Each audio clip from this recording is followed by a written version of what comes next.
ያገኛችሁትን እድል አስጠብቁ።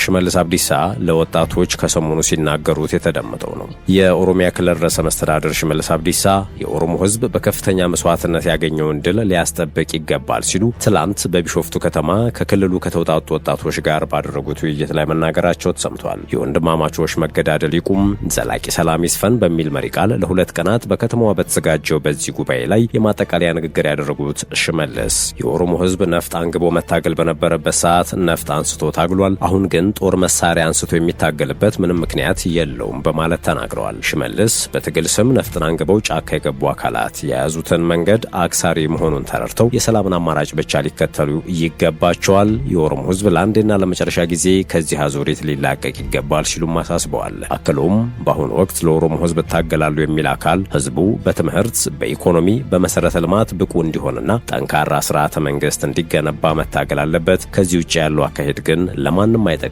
በማለት ነው የተናገሩት።